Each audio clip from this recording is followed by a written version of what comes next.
딸년 둘 낳고 집안 내 끊어놓을 때부터 내 알아봤다. 너는 애초에 이 집안 복을 다 걷어차고 들어온 년이야.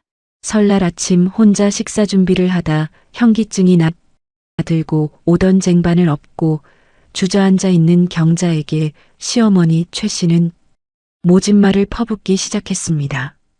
최 씨는 분에 못 이겨 경자의 머리채를 잡으려다 이내 손을 높이 치켜들었어요. 무방비 상태로 바닥에 엎드린 채 신음하는 경자의 뺨을 향해 80살 노인의 매서운 손바닥이 날아가려는 찰나였습니다. 그때였어요. 쾅 하는 소리와 함께 현관문이 부서질 듯 열렸습니다. 거센 겨울바람과 함께 4명의 그림자가 거실로 밀려 들어왔지요. 그 손 당장 멈추세요. 할머님, 지금 뭐 하시는 겁니까? 장모님한테 손대지 마십시오. 방금 그 행동 폭행 미수에 해당합니다. 현직 형사인 큰사위 진호의 묵직한 목소리에 최 씨는 당황하며 팔을 빼려 했지만 강력계 형사의 소나기는 꿈쩍도 하지 않았습니다. 미연은 바닥에 쓰러진 엄마 경자를 보고는 비명을 지르며 달려갔지요. 엄마 괜찮아? 세상에, 이 꼴이 뭐야? 소연아, 얼른 와서 엄마 좀 일으켜. 인생별 사연에 방문해주셔서 감사합니다. 사연 시작 전 구독과 좋아요 부탁드리고 지금 어디서 듣고 계신지 댓글로 남겨주시면 행복한 기운이 그곳으로 전해지도록 마음 쓰겠습니다. 그럼 오늘의 이야기 시작하겠습니다. 세상이 모두 깊은 잠에 들어 정막만이 소금처럼 뿌려진 새벽 4시 반이었어요. 창밖은 폐부를 찌르는 한겨울의 칼바람이 아파트 외벽을 매섭게 핥히고 지나갔지만 경자의 집 부엌에는 어김없이 노란 형광등 불빛이 켜졌지요. 올해로 55이 된 경자는 퉁퉁 부어오른 무릎을 두 손으로 짓누르며 간신히 몸을 일으켰습니다. 삐걱거리는 관절 마디마디가 비명을 질러댔지만 그녀는 익숙한 듯 무거운 몸을 이끌고 부엌으로 향했지요. 주방의 차가운 냉기가 발목을 타고 시리게 올라왔지만 경자는 해진 앞치마를 허리에 질끈 동여매며 가쁜 숨을 몰아쉬었습니다. 경자는 멸치와 다시마를 가득 넣은 솥에 물을 붓고 가스불을 켰습니다. 파르르 떨리는 불꽃 위로 푸른 연기가 피어오르자 그녀는 산더미처럼 쌓인 도라지와 고사리를 다듬기 시작했지요. 도마 위에 칼날이 닿는 규칙적인 소리는 마치 그녀의 인내심을 시험하는 시계의 초침 소리처럼 들렸습니다.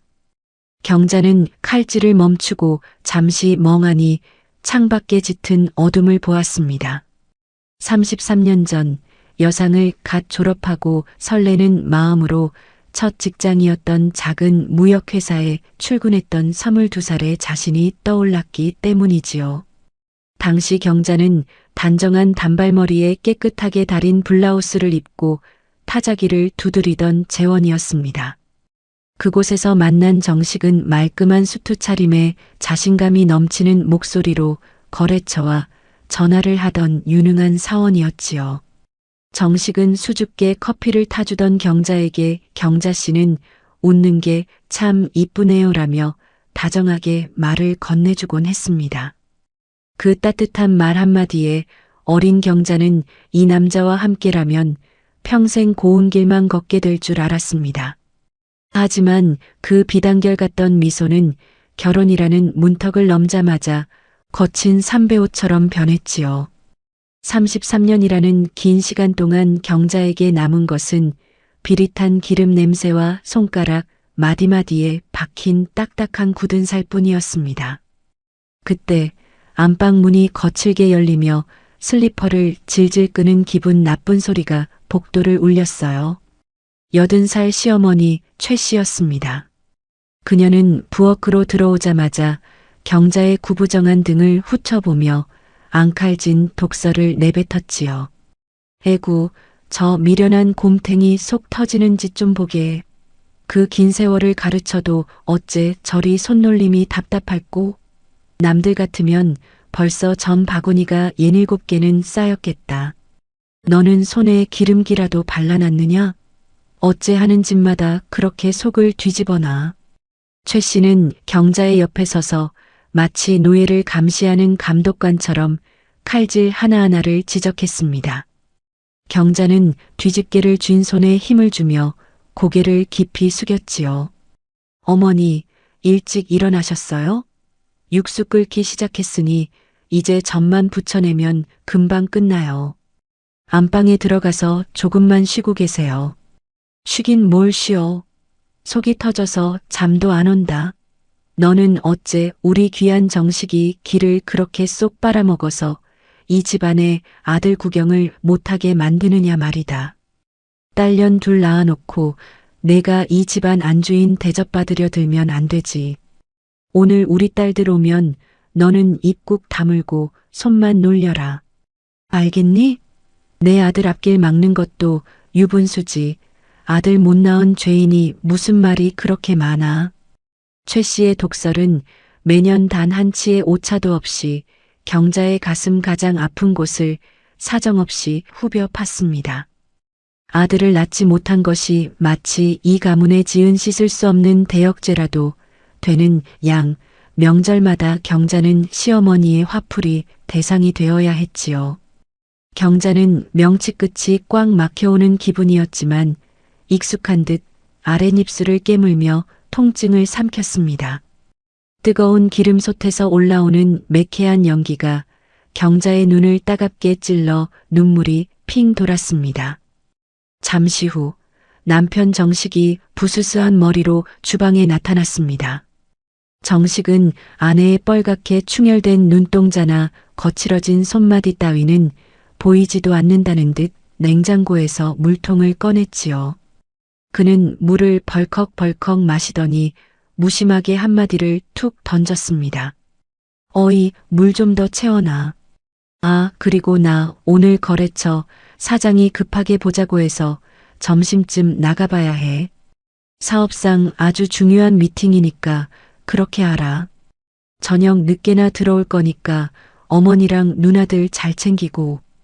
경자는 물컵을 건네며 떨리는 목소리로 정식의 안색을 살폈습니다. 여보, 명절 전날인데 어디를 가요? 이제 곧 형님들도 다 온다는데 당신이 자리를 비우면 어떡해요? 그리고 당신, 이번 달엔 밀린 생활비 좀 보태준다고 했잖아요. 경자의 간절한 물음에 정식은 물컵을 식탁에 쾅소리 나게 내려놓으며 미간을 찌푸렸습니다. 그의 눈에는 아내에 대한 미안함 대신 귀찮음과 짜증만이 가득했지요.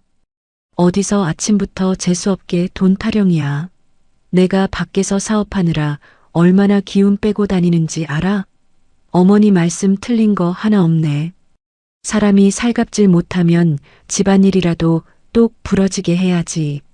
하여튼 딸년들 키워봤자 다 남의 식구인데 집안 기둥인 나한테 잘할 생각이나 해. 돈 없으면 내가 어디서 빌려오든 알아서 하고.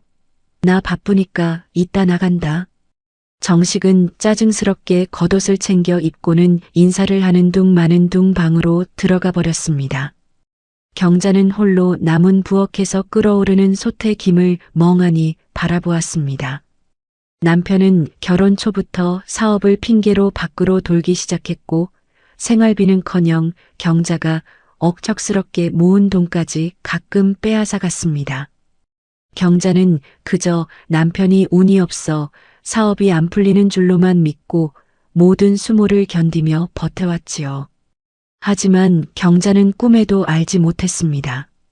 남편이 말한 중요한 미팅이 사실은 도심 건너편 정식이 그토록 원하던 아들이 기다리고 있는 또 다른 집으로 향하는 핑계라는 것을요.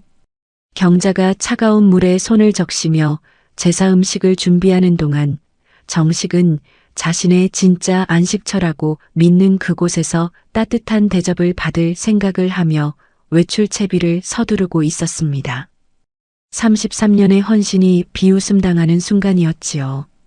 점심시간이 가까워질 무렵 신우 셋이 약속이라도 한 듯 차례로 들이닥쳤습니다. 하나같이 화려한 외투와 값비싼 가방을 든 그녀들은 현관에 발을 들이자마자 부엌대기 취급하듯 경자에게 제 옷과 가방을 던졌습니다. 옳게, 우리 온다고 갈비찜은 좀 좋은 고기로 샀어? 저번 추석엔 좀 즐기더라. 우리 정식이가 사업하느라 기운이 없는데 고기 좀 많이 먹여야지. 아들 낳은 사람처럼 몸보신 좀 시켜주란 말이야. 언니, 나 아침 안 먹고 왔으니까 전부터 좀 내와봐요. 커피는 설탕 3스푼 넣어서 달달하게 타주고. 아휴, 집안에 기름 냄새가 너무 심한 거 아니야? 환풍기 좀 세게 틀지 그랬어. 손님이 오는데 배려가 없네. 새 시누이는 거실 소파에 둘러앉아 최 씨와 함께 깔깔대며 과일을 깎아먹기 시작했습니다. 경자는 그들의 웃음소리를 뒤로하고 다시 프라이팬 앞에서 기름 냄새를 뒤집었었지요. 경자의 손등 위로 뜨거운 기름이 튀어 따끔거렸지만 그녀는 닦아낼 틈도 없었습니다. 손가락 마디마디는 물에 불어 쭈글쭈글해졌고 척추를 타고 내려오는 통증은 발바닥까지 찌릿하게 전달되었습니다. 33해 그 긴 시간 동안 경자는 이 집의 안주인이 아니라 주방의 소품에 불과했음을 뼈저리게 느끼는 설 전야였습니다. 경자는 다시 주방 바닥에 주저앉아 고사리를 다듬었습니다. 거칠어진 손마디가 욱신거렸지만 그녀는 기계적으로 손을 움직였지요. 33년 전 그 찬란했던 무역회사의 오후는 이제 먼지보다 더 희미해졌습니다. 거실에서는 이제 곧 외출할 정식에게 시누이들이 우리 동생 돈 많이 벌어와라라며 응원하는 소리가 들려왔습니다. 경자의 부엌은 시리도록 차가운 겨울바람만 머물러 있었습니다. 33년의 인고가 만들어낸 이 고요함. 그것은 곧 닥쳐올 거대한 폭풍 전야의 정막과도 같았습니다. 경자는 부들부들 떨리는 손으로 칼을 다시 잡았습니다. 물을 써는 소리가 유난히 크게 부엌 안에 울려 퍼졌습니다. 경자의 눈에서 툭 떨어진 눈물 한 방울이 도마 위에 번졌지요. 그녀는 앞치마로 거칠게 눈물을 닦아내고는 다시 불 앞에 섰습니다. 시린설 전야가 그렇게 고통스럽게 깊어가고 있었습니다. 경자는 마음속으로 나직하게 움츠렸습니다.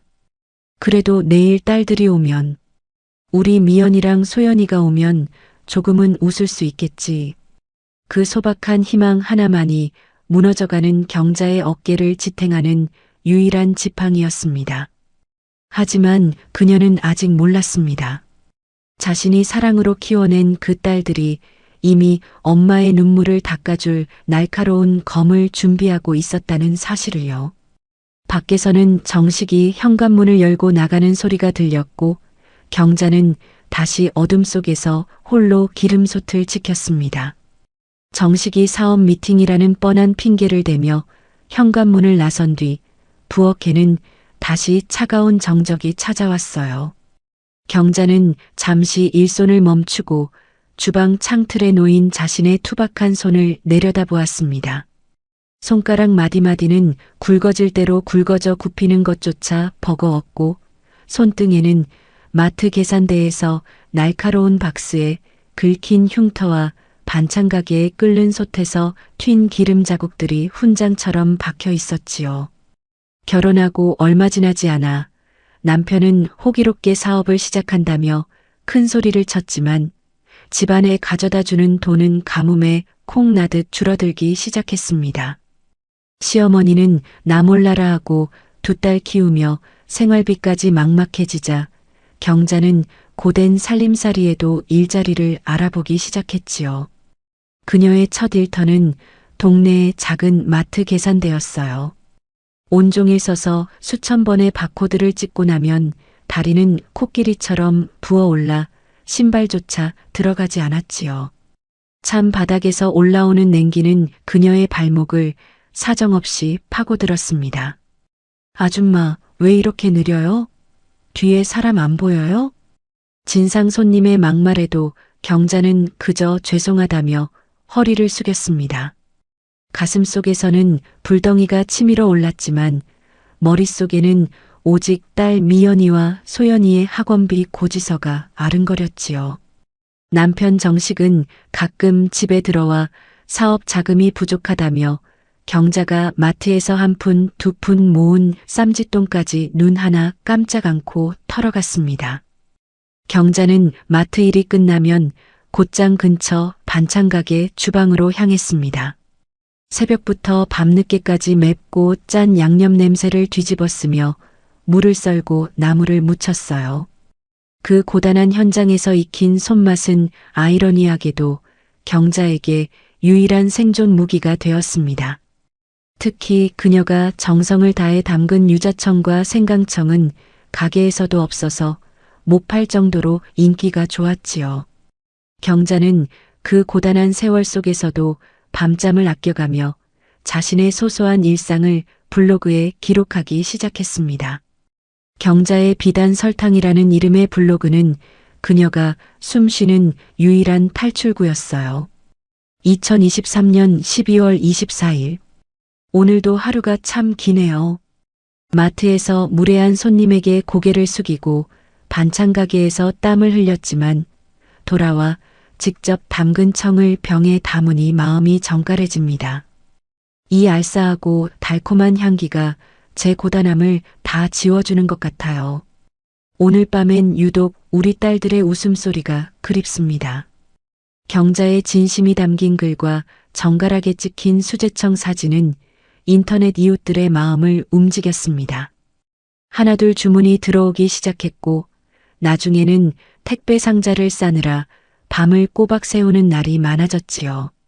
시댁 몰래 조금씩 모은 통장의 숫자가 늘어날 때마다 경자는 비로소 두 딸의 자랑스러운 엄마가 되는 것 같아 남몰래 눈물을 훔치곤 했습니다. 하지만 이 작은 행복조차 시댁 식구들에게는 그저 조롱과 탐욕의 대상일 뿐이었습니다. 설 전날 오후 명절 음식을 준비하던 중 거실에서 깔깔거리던 첫째 신우이가 주방 창가에 놓인 경자의 휴대전화를 낚아채듯 집어들었습니다. 화면에는 블로그 알림과 택배 주문 메시지가 떠 있었지요. 어머 올케, 이게 다 뭐야? 경자의 비단 설탕? 세상에, 올케 지금 우리 몰래 뒷구멍으로 장사하고 있는 거야? 아니, 우리 정식이가 사업해서 돈 벌어다 주는데 뭐가 부족해서 이런 푼돈 장난을 해? 신우이의 날카로운 목소리에 소파에 누워있던 시어머니 최 씨가 눈을 번쩍 뜨며 달려왔습니다. 최 씨는 경자의 휴대전화를 빼서 화면을 훑어보더니 기가 막힌다는 듯 혀를 찼지요. 얘가 아주 무서운 년이었네.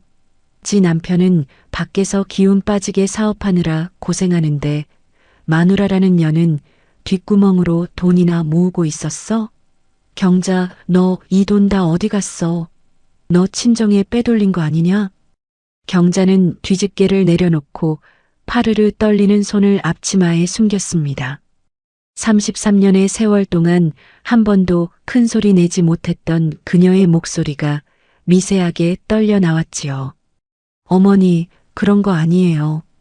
애들 공부시키고 생활비 부족할 때 쓰려고 틈틈이 한 거예요. 정식 씨 사업 안 풀린다고 할 때 제가 보탠 돈도 다 여기서 나온 거고요. 경자의 항변에 최 씨는 오히려 바닥을 지팡이로 쾅쾅 구르며 소리를 질렀습니다. 어디서 감히 시애미한테 말대답이야. 우리 가문에 들어온 돈은 다 우리 집안 돈이지. 내가 따로 챙길 돈이 어디 있어. 당장 그 통장 내놔. 우리 정식이 이번에 큰 사업 투자금 필요하다는데 마누라가 내조는 못할 망정 비상금을 숨겨. 너 오늘 이거 안 내놓으면 나 가만 안 있는다. 곁에 있던 시누이들도 하이에나처럼 거들기 시작했습니다. 그녀들은 경자가 밤새 잠을 설쳐가며 만든 수제청 병들을 보며 비아냥거렸지요. 언니, 이거 한 병에 얼마예요? 세상에, 이런 설탕물을 누가 사 먹는다고 그래. 차라리 그 시간에 우리 집 와서 청소나 좀 해주지. 언니도 참 유별나게 산다. 맞아, 올게. 이런 거 할 정신 있으면 아들이나 좀 낳지 그랬어. 돈독이 올라도 유분수지. 집안 망신 다 시키네. 경자는 시누이들의 조롱 섞인 웃음소리 속에서 자신의 33년 세월이 무참히 짓밟히는 기분을 느꼈습니다. 그녀가 마트 계산대에서 무릎이 깨지도록 서서 번 돈, 반찬 가게에서 불 앞에 서서 손등을 대어가며 모은 그 귀한 돈이 저들에게는 그저 빼앗아야 할 사냥감으로만 보였던 것이지요. 경자는 떨리는 손으로 앞치마를 꽉 쥐었습니다. 손바닥에 굳은 살이 유난히 도드라져 보였지요. 어머니, 이 돈은 안 돼요. 이건 제가 정말 고생해서 모은, 우리 딸들한테 나중에 뭐라도 해주려고 모은 제 전부예요. 뭐라고? 내 전부? 인연이 진짜 보자 하니까? 최 씨의 손이 경자의 어깨를 거칠게 밀쳤습니다.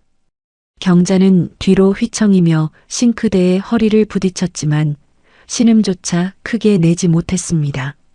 최 씨는 분이 안 풀리는지 경자의 등을 손바닥으로 퍽 치고는 거실로 돌아갔습니다. 당장 정식이 오면 다 일러 바쳐서 그 통장 뺏을 테니 그리 알아라. 라는 협박이 비수처럼 날아와 꽂혔지요. 경자는 다시 도마 앞에 섰습니다. 물을 써는 소리가 유난히 날카롭게 부엌을 울렸습니다.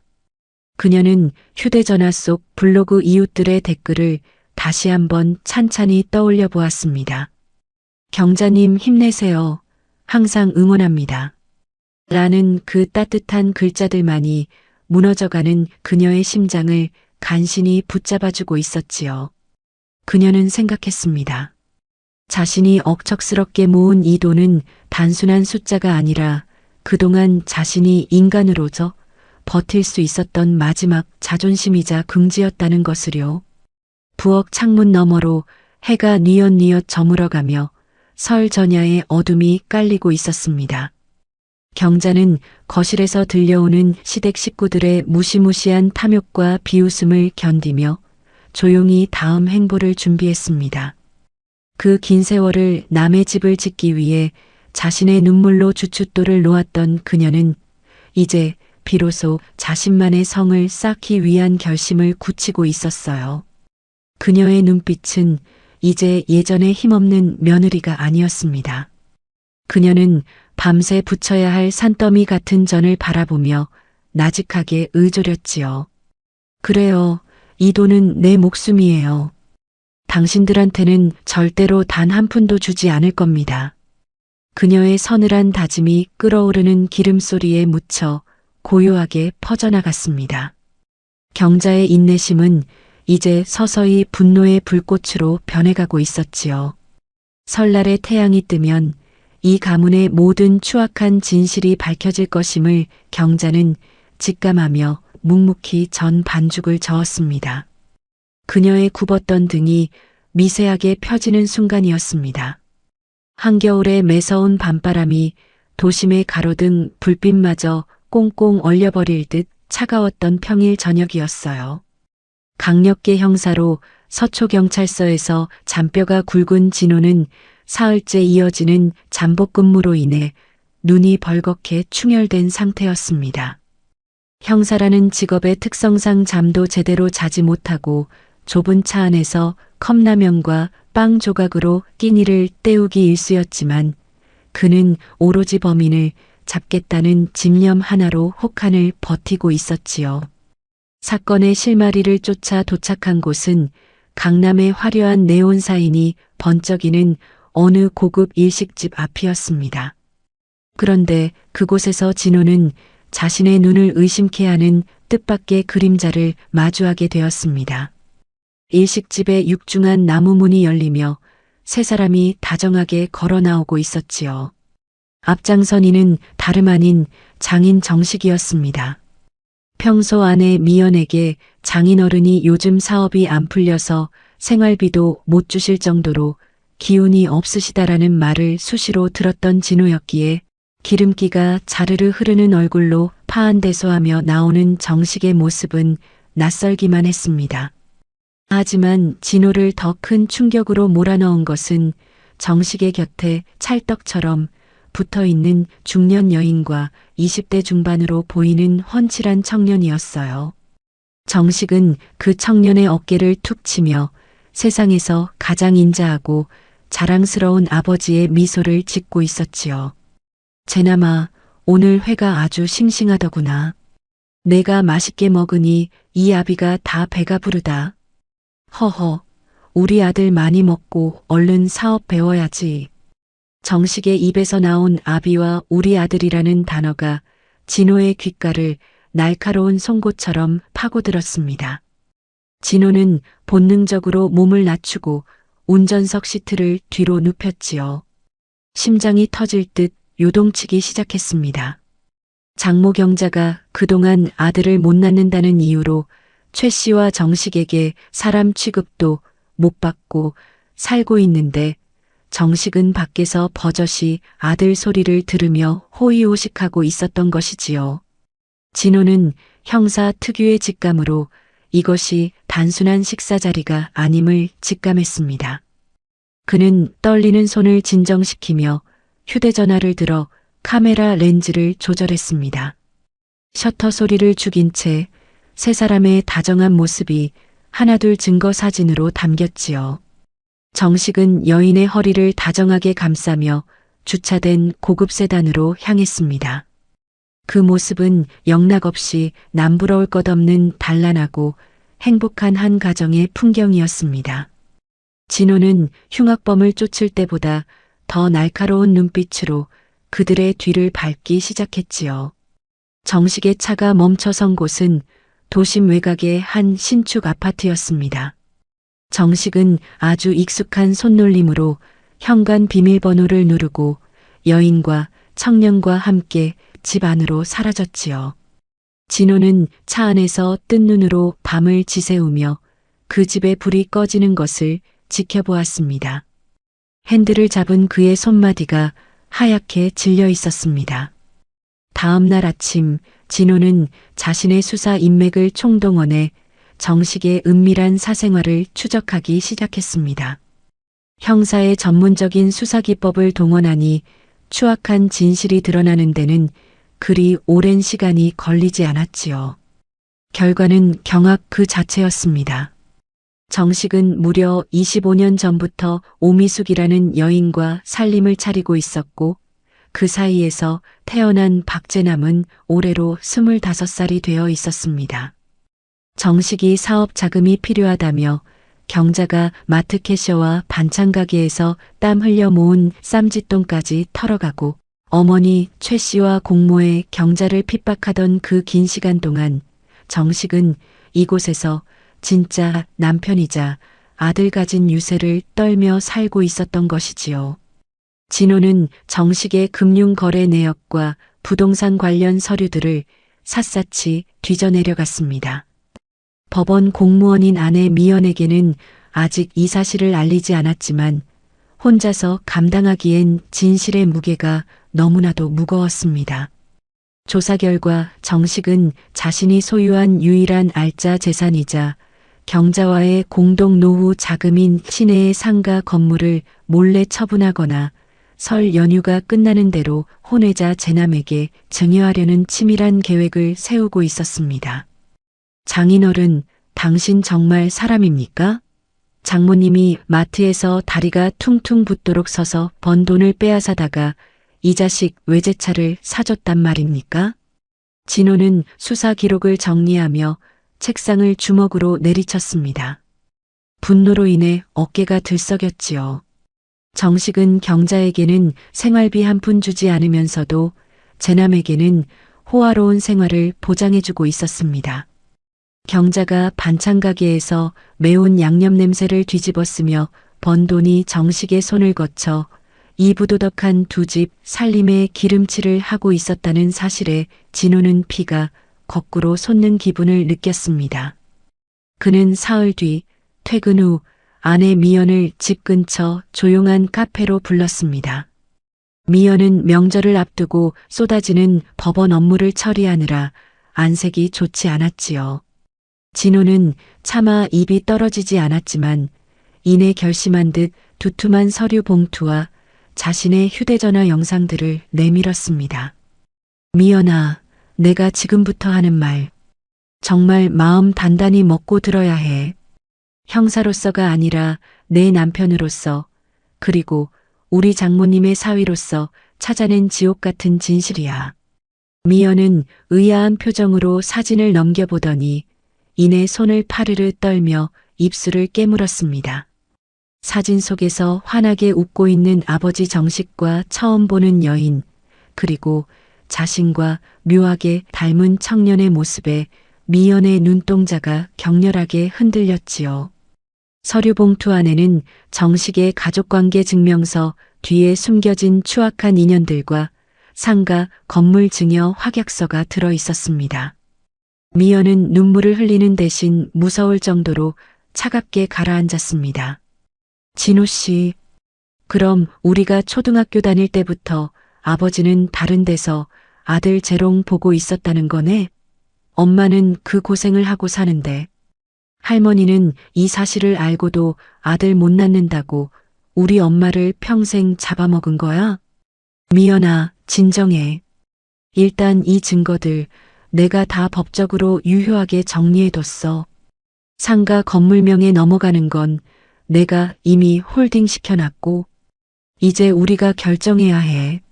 장모님을 언제까지 저 지옥 같은 집구석에 두실 거야? 이번 설날 그냥 넘길 수 없어.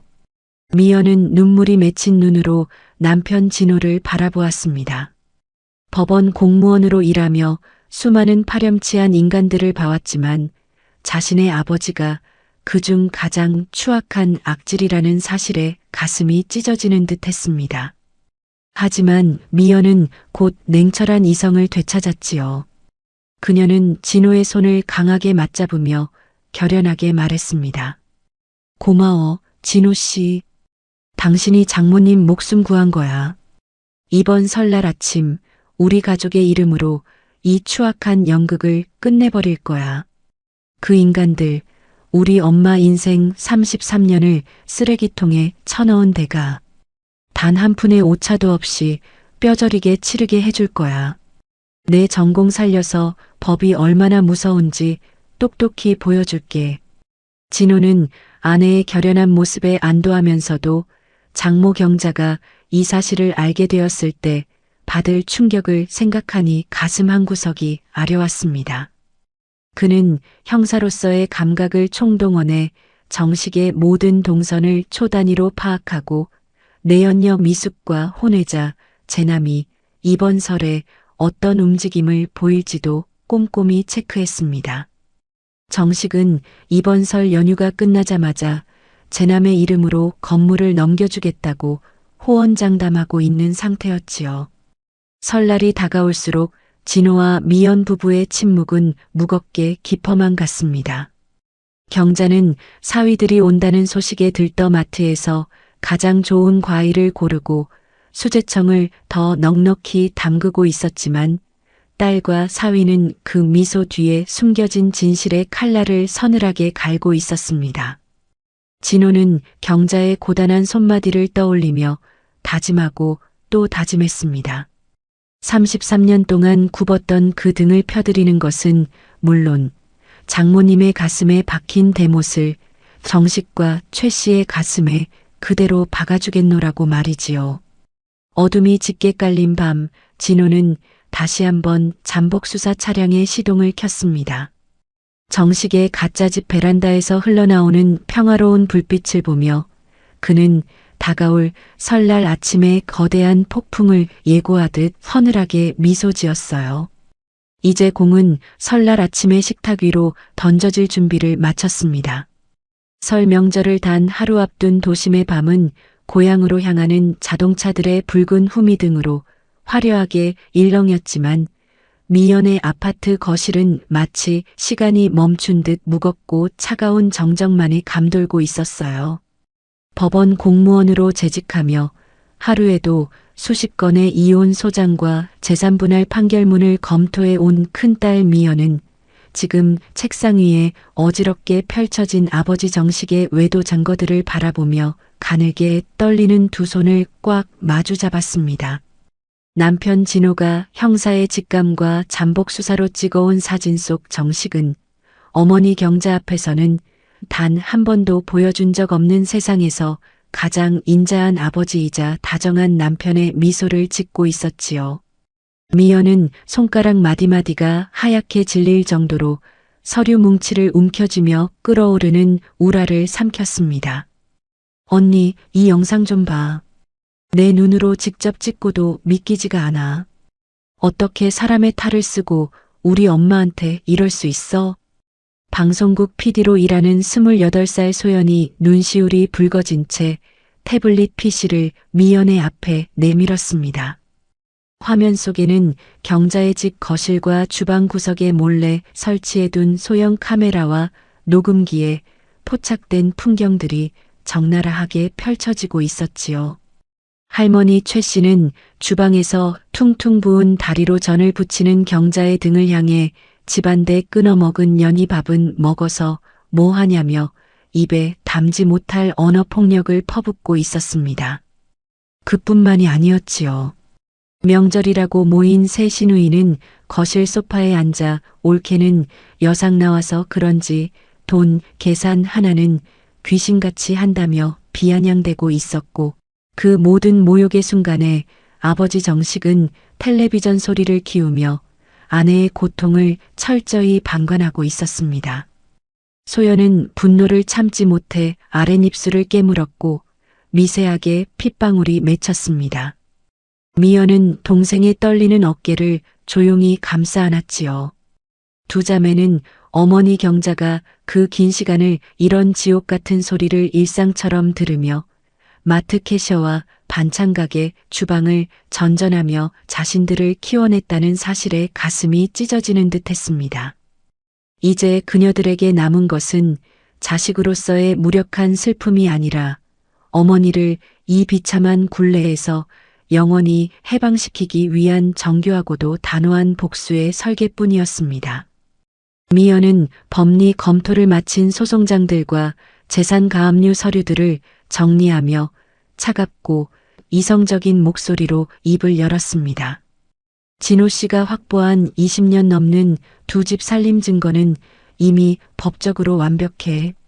정식으로 혼인관계를 유지하면서 다른 여자와 성인이 된 아들까지 둔 건 단순한 외도를 넘어 배우자에 대한 악의적인 유기에 해당해. 그리고 소연아, 내가 기록한 이 학대 영상들은 형사상 존속 학대와 명예훼손으로 충분히 입증 가능해. 미련은 이미 버렸어. 엄마가 33년 동안 흘린 눈물만큼 그 인간들 눈에서 피눈물이 쏟아지게 해줄 거야. 옆에서 묵묵히 수사보고서를 보완하던 큰사위 진호는 정식의 비밀 계좌 내역과 부동산 기한서를 가리키며 덧붙였습니다. 장인어른이 설 연휴가 끝나자마자 상가 건물을 그쪽 아들 이름으로 증여하려고 모든 서류를 마쳤더라고요. 제가 이미 법적으로 가처분 신청을 넣을 수 있게 모든 장치를 마련해뒀습니다. 장모님이 마트에서 다리가 퉁퉁 붓도록 서서 번 돈이 단 1원도 그쪽으로 흘러가지 않게 제가 형사 명예를 걸고 막을 겁니다. 그리고 그 아들이라는 녀석의 행적도 다 파악했으니 도망갈 구멍은 없을 겁니다. 둘째 사위 도훈 역시 방송국 PD다운 감각으로 편집한 영상 파일들을 확인하며 고개를 끄덕였습니다. 그는 정식과 최 씨가 쌓아온 위선의 가면을 사회적으로 매장할 수 있는 증거 브리핑 자료를 완성한 상태였지요. 처형, 이 영상들은 날짜와 상황별로 완벽하게 하이라이트를 따놨습니다. 나중에 법정에서 증거로 쓰든 사회적인 압박용으로 쓰든 가장 효과적인 순간에 터뜨릴 수 있게 제가 구성을 마쳤어요. 장모님이 당하신 수모를 본다면 세상 사람들 누구라도 그 사람들에게 침을 뱉을 겁니다. 네 사람은 그날 밤 정식과 최 씨가 견고하게 쌓아 올린 위선의 성벽을 단번에 무너뜨릴 방법을 완성했습니다. 가장 큰 숙제는 평생을 참고만 살아온 경자가 받을 정신적 충격을 어떻게 보듬느냐는 것이었지요. 미연은 가방 깊숙한 곳에서 예전에 딸들이 월급을 모아 몰래 준비해둔 등기부 등본 한 통을 꺼냈습니다.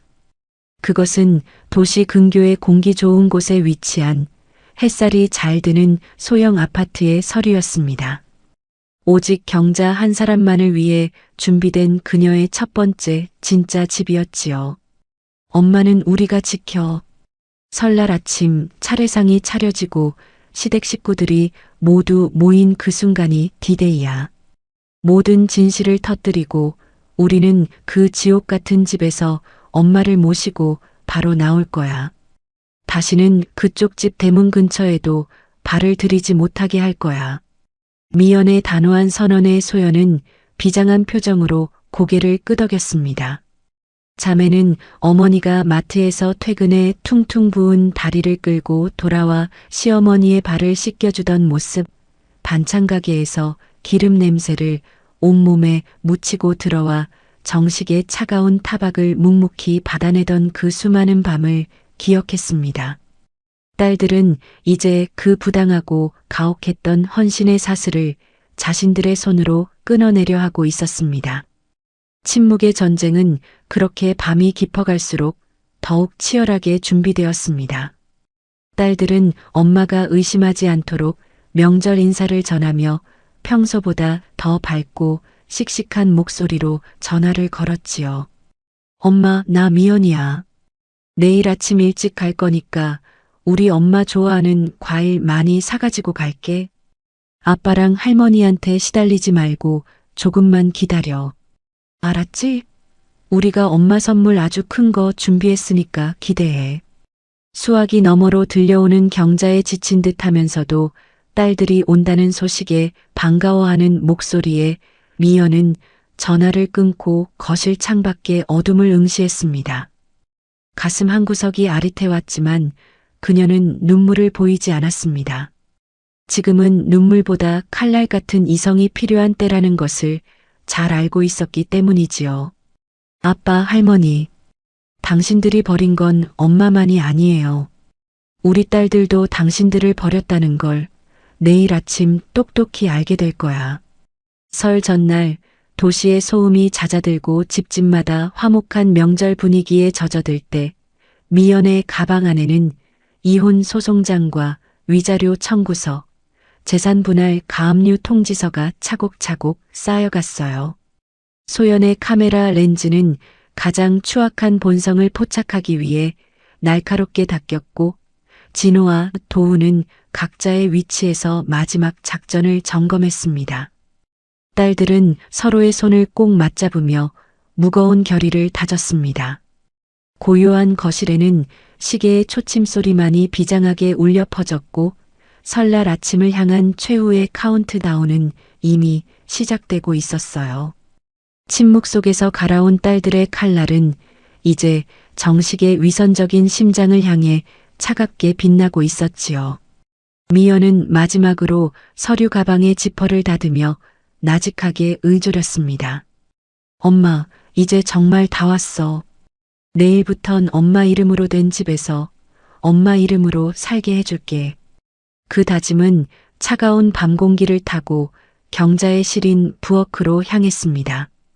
긴 겨울이 끝나고 경자의 인생에 찬란한 봄을 가져오기 위한 딸들의 은밀하고도 위대한 전쟁은 이제 모든 준비를 마쳤습니다.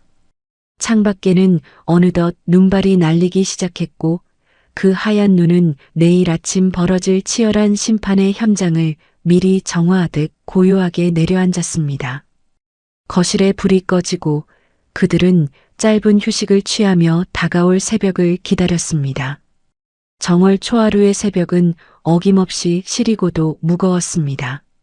창밖에는 밤새 내린 진눈깨비가 아스팔트 위에 얼어붙어 세상이 온통 차가운 은빛으로 번뜩였지만 경자의 부엌은 지글거리는 기름 연기와 매캐한 탕국 냄새로 숨이 막힐 듯 답답했지요.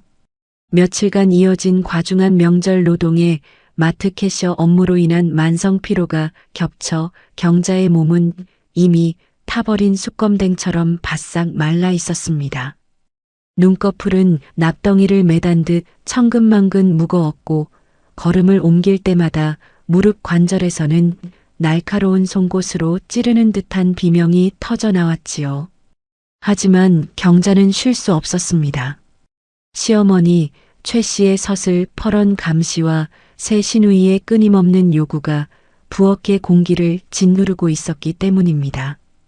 오전 7시가 넘어서자 집안은 본격적인 차례 준비로 소란스러워졌습니다. 거실에서는 시누이들이 옹기종기 모여 앉아 제기를 닦으며 자신들의 자랑에 여념이 없었지요. 경자는 주방에서 김이 모락모락 피어오르는 무거운 녹그릇들을 커다란 나무 쟁반에 하나둘 담기 시작했습니다. 정성껏 끓인 탕국과 노릇하게 부쳐낸 전, 그리고 오색빛 나물이 가득 담긴 쟁반은 경자의 가냘픈 손목이 감당하기엔 너무나 무거웠어요. 그녀의 손마디는 이미 빨갛게 부어올라 있었고 손가락 끝은 감각이 무뎌진 채 파르르 떨리고 있었습니다. 옳게 국 식기 전에 얼른 내와. 우리 정식이가 아침부터 배고프다고 난리네. 하여튼 손이 저렇게 느려서 어디다 써먹을꼬? 언니, 쟁반 좀 조심해서 들어요. 그거 아버님이 생전에 목숨처럼 아끼시던 녹그릇 세트니까 이 하나라도 빠지면 진짜 큰일 나요. 정신 똑바로 차리고 들고 와요. 시누이들의 무심하고도 가시돋친 한마디가 경자의 구부정한 등 뒤로 날카로운 화살처럼 날아와 박혔습니다. 경자는 가쁜 숨을 몰아쉬며 커다란 쟁반을 두 손으로 받쳐들었어요. 주방에서 거실로 향하는 그 짧은 거리가 오늘따라 끝이 보이지 않는 벼랑 끝처럼 멀게만 느껴졌지요. 경자가 거실 문턱을 넘으려는 찰나 갑자기 눈앞에 수만 개의 검은 불꽃이 튀더니 세상이 팽이처럼 빙글빙글 돌기 시작했습니다. 발바닥에서부터 올라온 서늘한 기운이 전신을 감싸며 경자의 시야가 암전되었습니다. 아! 비명도 제대로 지르지 못한 채 경자의 무릎이 맥없이 꺾였습니다. 쨍그랑 하는 날카롭고 거대한 파열음이 적막한 집안의 공기를 산산조각 냈습니다. 쟁반 위에 놓였던 뜨거운 탕국이 거실 바닥으로 폭포수처럼 쏟아지며 희뿌연 김을 내뿜었고 정성껏 부쳐낸 동태전과 호박전들이 기름기를 머금은 채 사방으로 비참하게 흩어졌지요. 귀한 녹그릇들은 요란한 금소금을 내며 거실 구석까지 굴러다니며 비명을 질러댔습니다. 경자는 차가운 바닥에 얼굴을 파묻은 채 거친 숨을 몰아쉬었습니다. 손바닥에는 뜨거운 국물이 튀어 살이 타들어가는 듯한 화끈거리는 통증이 밀려왔지만 그녀는 몸을 일으킬 기력조차 없었습니다. 그 순간 거실의 공기는 싸늘하게 얼어붙었습니다. 아니, 그것은 거대한 폭풍이 몰아치기 전에 일시적인 정적이었습니다. 소파에서 과일을 집어먹던 최 씨는 용수철처럼 튀어올라 경자에게 달려왔습니다. 그녀의 얼굴은 분노로 인해 흉측하게 일그러져 있었고 입술은 경련하듯 파르르 떨렸지요. 이 재수 없는 년, 조상님 차례상에 올릴 음식을 이 모양으로 만들어? 너 지금 우리 집안 망하라고 대놓고 고사 지내는 거냐? 저 아까운 음식들 어쩔 거야? 최 씨의 날카로운 고함이 거실 천장을 울렸습니다. 새 시누이 역시 바닥에 쓰러진 경자를 걱정하기는커녕 엉망이 된 음식물과 녹그릇을 보며 혀를 찼지요. 그녀들의 눈에 경자는 아픈 아내가 아니라 그저 일을 망친 무능한 일꾼일 뿐이었습니다. 어머, 올케 진짜 왜 이래? 명절 아침부터 이게 무슨 망신이야. 아까 내가 그렇게 조심하라고 귀에 못이 박히도록 말했잖아. 언니, 제정신이에요? 정신을 어디다 두고 사는 거야? 저 귀한 탕국을 다 엎어버리고 조상님 노하시면 언니가 책임질 거야? 이게 무슨 부정이야? 경자는 바닥에 엎드린 채 떨리는 목소리로 간신히 대답했습니다. 그녀의 눈물은 이미 바닥에 쏟아진 국물과 뒤섞여 바닥을 적시고 있었습니다. 어머니, 죄송해요. 갑자기 눈앞이 캄캄해져서 금방 치울게요. 제발 화내지 마세요. 하지만 최 씨의 분노는 멈추지 않았습니다.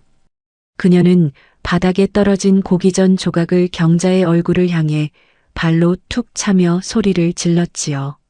안방에서 부스스하게 나오던 남편 정식 역시 그 광경을 보고는 안부 대신 짜증이 가득 섞인 표정으로 거들었습니다. 정식은 아내의 붉어진 손등이나 파르르 떨리는 어깨 따위는 보이지도 않는 모양이었습니다. 아니, 당신은 대체 제대로 하는 일이 뭐야? 명절 아침부터 집안 분위기 다 잡쳐놓고 말이야. 어머니 말씀대로 제정신이야? 빨리 안 일어나고 뭐해? 저 그릇들 이 나갔으면 당신이 무슨 수로 보상할 거야? 정식의 차가운 눈빛에 경자의 가슴은 무참히 무너져 내렸습니다. 30년 넘게 함께 산 아내가 눈앞에서 쓰러졌는데 어디 아프냐는 다정한 말 한마디 없이 오직 쏟아진 음식과 가륵 걱정뿐인 남편. 경자의 눈에서 굵은 눈물방울이 툭 떨어졌습니다. 최 씨는 경자의 구부정한 등을 툭툭 치며 히스테릭하게 웃었습니다. 그 웃음소리는 마치 악마의 속삭임처럼 들렸지요. 딸년 둘 낳고 집안대 끊어놓을 때부터 내 전연 알아봤다. 너는 애초에 이 집안 복을 다 걷어차고 들어온 년이야. 오늘 차례 망친 죄값 내가 아주 뼈저리게 치르게 해주마. 오늘 너를 그냥 두면 내가 사람이 아니다. 최 씨는 분에 못 이겨 경자의 머리채를 잡으려다 이내 손을 높이 치켜들었습니다. 무방비 상태로 바닥에 엎드린 채 신음하는 경자의 뺨을 향해 80살 노인의 매서운 손바닥이 날아가려는 찰나였습니다. 경자는 두 눈을 질끈 감고 다가올 고통을 기다렸지요. 30세의 인내의 마침표가 뺨 세례로 돌아오는 비참한 순간이었습니다. 바로 그때였습니다. 쾅! 하는 소리와 함께 현관문이 부서질 듯 열렸습니다. 거센 겨울바람과 함께 4명의 그림자가 거실로 밀려 들어왔습니다. 그 손 당장 멈추세요. 첫째 딸 미연의 서슬 퍼런 외침이 거실의 정적을 단칼에 찢어발겼습니다. 최 씨의 손은 공중에 멈추었고 거실에 있던 모든 이의 시선이 현관으로 향했지요. 그곳에는 정장을 단정하게 차려입은 미연과 검은 수트 차림의 사위 진호, 그리고 분노로 온몸을 떨고 있는 둘째 딸 소연과 사위 도훈이 서 있었습니다. 진호는 형사 특유의 날렵한 동작으로 거실로 뛰어들어와 최 씨의 팔목을 강철 같은 악력으로 낚아챘습니다. 할머님, 지금 뭐 하시는 겁니까? 장모님한테 손대지 마십시오. 방금 그 행동, 폭행 미수에 해당합니다. 진호의 묵직한 목소리에 최 씨는 당황하며 팔을 빼려 했지만 강력계 형사의 손아귀는 꿈쩍도 하지 않았습니다. 미연은 바닥에 쓰러진 엄마 경자를 보고는 비명을 지르며 달려갔지요. 엄마 괜찮아? 세상에 이 꼴이 뭐야? 소연아, 얼른 와서 엄마 좀 일으켜. 소연은 울먹이며 경자의 어깨를 감싸 안았습니다. 딸들의 따뜻한 손길이 닿자 경자는 그제야 참았던 통곡을 터뜨렸습니다. 33년 동안 혼자 견뎌온 고통이 제방 무너지듯 쏟아져 나왔지요. 미연은 엄마의 젖은 앞치마와 빨갛게 데인 손등을 보고는 고개를 돌려 정식과 최 씨를 쏘아보았습니다. 그녀의 눈에는 평소의 냉철함 대신 모든 것을 불태울 듯한 결기가 서려 있었습니다. 아빠, 할머니, 사람 대접도 못 받는 이 집에서 우리 엄마가 어떻게 견뎠는지 이제야 똑똑히 보이네요. 명절이라고요? 조상님 차례요? 사람을 짐승처럼 부려먹으면서 지내는 제사가 대체 누구를 위한 건데요? 조상님이 이런 추태 보려고 여기 앉아 계신 줄 아세요? 미연의 사자 후에 정식은 당황하며 헛기침을 했습니다. 자신의 체면이 사위들 앞에서 깎였다는 사실에 오히려 화가 난 표정이었지요. 그는 여전히 상황 파악을 못한 채 뻔뻔하게 대꾸했습니다. 야, 너희가 뭘 안다고 그래. 내 엄마가 부주의해서 음식을 다 엎었으니까 교육 좀 시키려는 거 아니야. 사위들 앞에서 이게 무슨 무례한 예의야. 당장 손 안 놔? 교육요? 사위가 보는 앞에서 장모님께 폭행을 휘두르려던 게 교육입니까? 장인어른 말씀 가려서 하십시오. 제가 지금까지 형사직 걸고 참아온 게 장모님 때문이라는 거 잊으셨습니까? 진호가 차갑게 쏘아붙이며 최 씨의 손목을 거칠게 놓았습니다. 최 씨는 중심을 잃고 소파로 볼품없이 나자빠졌지요. 새 시누이는 상황이 예상치 못하게 험악해지자 슬그머니 뒷걸음질을 치며 서로의 눈치만 보았습니다. 소연은 바닥에 흩어진 음식들과 엄마의 상처 입은 손, 그리고 거실의 이 아수라장을 카메라로 생생하게 담으며 한자 한자 힘주어 말했습니다. 아빠, 할머니, 오늘로 이 지옥 같은 연극은 끝이에요. 우리가 엄마를 위해 지난 수년간 무엇을 준비해 왔는지 이제부터 똑똑히 보여드릴게요. 각오하시는 게 좋을 거예요. 당신들이 누려온 평화가 얼마나 큰 희생 위에 있었는지 알려드릴 테니까. 경자는 딸들의 호의 속에 비로소 고개를 들었습니다. 그녀의 눈앞에는 그동안 자신을 옥죄었던 시댁 식구들의 당황한 안색과 자신을 지켜주는 든든한 딸들과 사위들의 뒷모습이 보였어요. 차가운 탕국물이 쏟아진 거실 바닥 위에서 경자의 비참했던 과거는 비로소 종말을 고하고 있었습니다. 거실 바닥에 흐트러진 탕국물 위로 소름 끼치는 정적이 내려앉았습니다. 며칠간의 과로로 쓰러진 경자를 향해 뺨을 때리려던 최 씨의 손목은 진호의 강력한 악력에 잡힌 채 공중에서 멈춰 섰지요. 강력계 형사인 큰사위 진호의 눈빛은 흉악범을 대할 때보다 더 날카롭고 매서웠습니다. 최 씨는 예상치 못한 사위의 등장과 강한 힘에 당황한 기색이 역력했으나 이내 특유의 앙칼진 목소리를 높이며 발악을 시작했습니다. 이거 안 놓으냐? 사위가 돼서 감히 할머니 손목을 비틀어? 내 장모가 오늘 우리 집안 망신을 다 시켰는데 내가 교육 좀 하겠다는데 내가 뭔데 끼어들어? 당장 이거 놓지 못해. 교육요? 형사인 제 눈에는 지금 할머님이 무방비 상태인 제 장모님을 폭행하려는 현행범으로 보이는데요. 한 번만 더 제 장모님 몸에 손끝이라도 대시면 그땐 정말 법대로 하겠습니다. 제가 지금까지 사위랍시고 이 집안의 말도 안 되는 꼬락서니를 참아온 건 오로지 장모님 한 분 때문이었다는 걸 잊지 마십시오. 진호가 최 씨의 손목을 차갑게 뿌리쳤습니다. 야, 박미연, 너희 부부 미쳤어? 설날 아침부터 이게 무슨 행패야? 아버지가 우스워? 할머니가 우스워? 당장 무릎 꿇고 사과 못해? 행패요? 아빠가 그런 말을 할 자격이 있다고 생각하세요? 우리가 오늘 여길 왜 왔는지, 이 서류들을 보고도 그런 말이 나오시는지 정말 궁금하네요. 31살 미연은 가방에서 두툼한 서류 뭉치와 사진 꾸러미를 꺼내 정식의 발밑으로 사정없이 뿌렸습니다.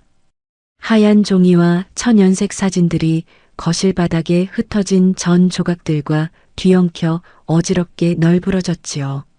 경자는 바닥에 엎드린 채 떨리는 손으로 사진 한 장을 집어들었습니다.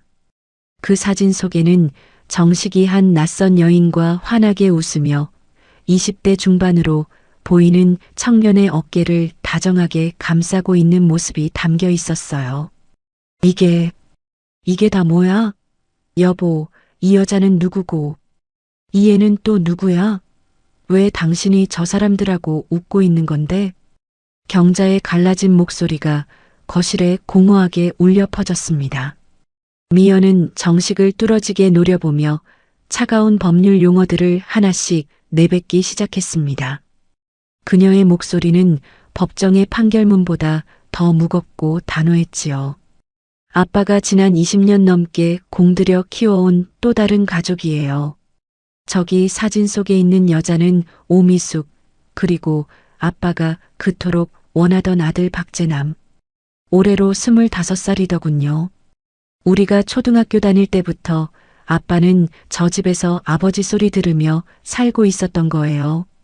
우리 엄마가 마트에서 10시간 넘게 서서 일하고 반찬 가게에서 기름 냄새 맡으며 우리 키울 때 아빠는 저 집에서 아들 재롱 보고 있었다고요. 엄마가 생활비 없어서 쩔쩔맬 때 아빠가 저 자식 외제차 사준 거 여기 증거 다 있어요. 경자는 사진을 쥔 손을 바르르 떨었습니다. 심장이 찢어지는 듯한 통증이 밀려왔고 숨이 턱 막혀왔지요.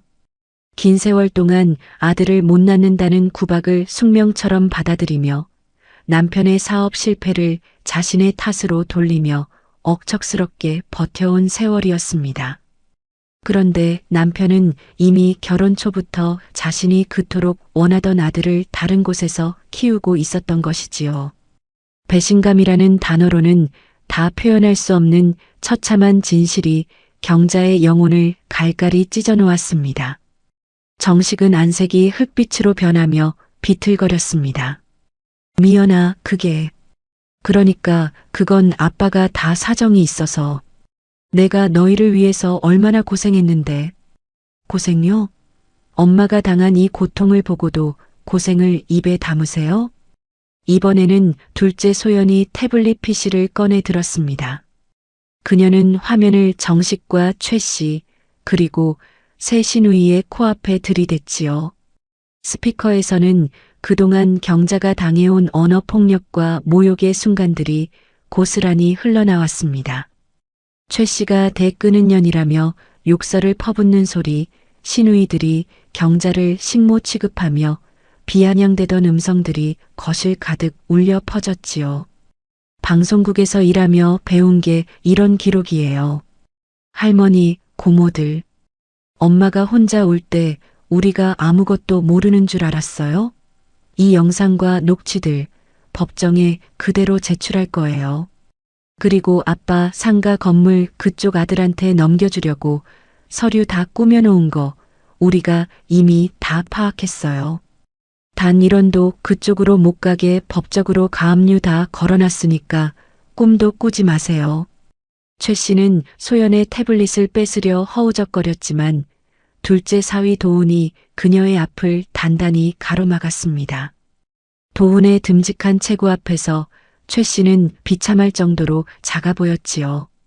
새 시누이는 자신들의 목소리가 담긴 녹취록이 나오자 얼굴을 붉히며 고개를 숙였습니다. 경자는 천천히 고개를 들었습니다.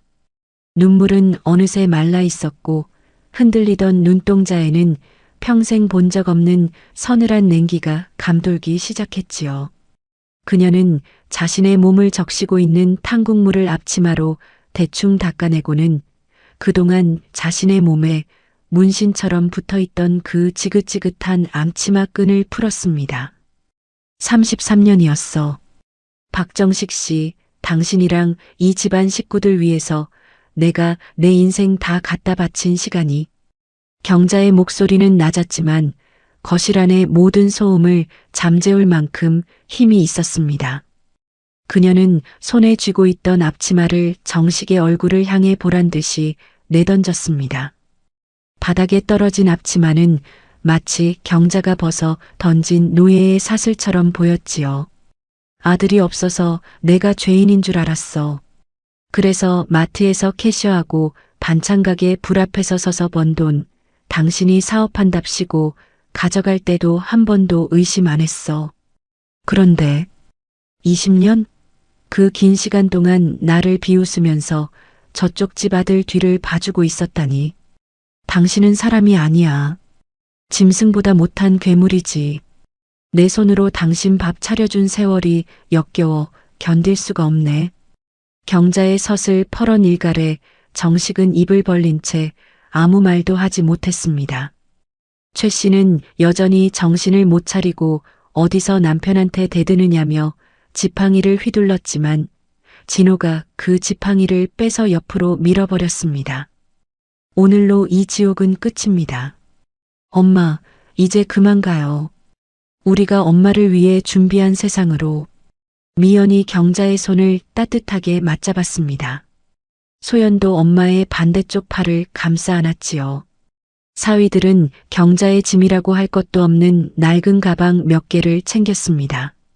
경자는 뒤도 돌아보지 않고 현관을 향해 발걸음을 옮겼습니다. 33년을 헌신했던 공간이 이제는 혐오스러운 폐허처럼 느껴졌지요.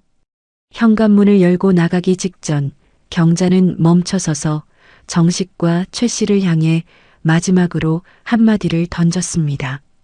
박정식 씨, 곧 법원에서 연락할 거야.